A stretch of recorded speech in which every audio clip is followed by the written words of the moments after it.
ഇന്നലെ room cleaning video ആയാലോ? കുറച്ച് ഡേയ്സായിട്ട് ഓരോ കാര്യങ്ങൾ തിരക്കായിപ്പോയി. അതുകൊണ്ട് എല്ലാം അവിടെ ഇവിടെയും കുളമായിട്ട് കിടക്കുക. നിങ്ങൾ കാണുന്നുണ്ടല്ലോ അല്ലേ? നമ്മുടെ ചിന്തകളാണ് ഭാവിയായി നമ്മളിലേക്ക് വന്നു ചേരുക എന്ന് പറഞ്ഞു കേട്ടിട്ടില്ലേ? ഞാനിപ്പോൾ ഈ ജീവിക്കുന്ന ലൈഫിൽ അതെൻ്റെ ജോബായാലും ശരി, എൻ്റെ ഫാമിലി ലൈഫായാലും ശരി, അതൊക്കെ പണ്ട് എപ്പോഴൊക്കെയോ ഞാൻ ആഗ്രഹിച്ചായിരുന്നു. നമ്മൾ മനുഷ്യർ ഒരിക്കലും ഒന്നിലും തൃപ്തിപ്പെടുന്നവരല്ല അല്ലേ? ആദ്യമൊക്കെ ഞാനും അങ്ങനെ തന്നെ ആയിരുന്നു. ഇപ്പോൾ മറ്റുള്ളവരുടെ ലൈഫ് കാണുമ്പോഴാണ് എനിക്കിപ്പോൾ ഉള്ളതിൻ്റെ എല്ലാത്തിൻ്റെയും വില എനിക്ക് മനസ്സിലായി തുടങ്ങുന്നത്. ലൈഫിൽ എത്രയൊക്കെ വിഷമങ്ങളുണ്ടെങ്കിലും നമ്മൾ അതിൻ്റെ ഒന്നും കണക്കെടുക്കാതെ നമുക്കുള്ള സന്തോഷത്തിൻ്റെയും സമാധാനത്തിൻ്റെയും കണക്കൊക്കെ ഒന്ന് നോക്കിയേ. അപ്പം നമുക്ക് എത്ര വലിയ പ്രോബ്ലംസ് ഉണ്ടെങ്കിലും ഭയങ്കര സിമ്പിളായിട്ട് തന്നെ തോന്നും. ഷോ, ഞാൻ പറഞ്ഞ് എവിടെയൊക്കെയോ അങ്ങ് പോയല്ലേ. പിന്നെ ചെയ്യാമെന്ന് പറഞ്ഞ് മാറ്റി വെച്ചിരുന്ന പണികളെല്ലാം കൂടിയാണ് ഇപ്പോൾ വലിയൊരു പണിയായിട്ട് എനിക്ക് വന്നിരിക്കുന്നത്.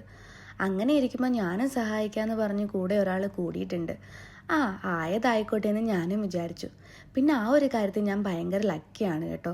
എന്തൊരു കാര്യം ചെയ്യാൻ കൂടിയാലും ഞാനും കയറാമെന്ന് പറഞ്ഞ് കൂടാന്നുള്ള ഒരു മൈൻഡ് ഉണ്ടല്ലോ, അത് തന്നെ വലിയ കാര്യം.